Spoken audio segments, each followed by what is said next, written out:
جاتني أسئلة مرة كتير على فستاني صراحة من الفساتين الحلوة.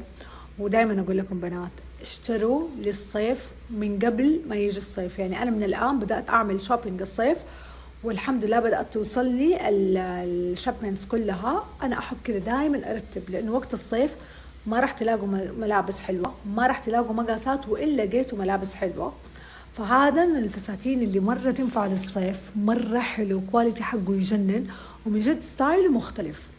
أخذته من المكان اللي أنا أعشقه، من نوتك.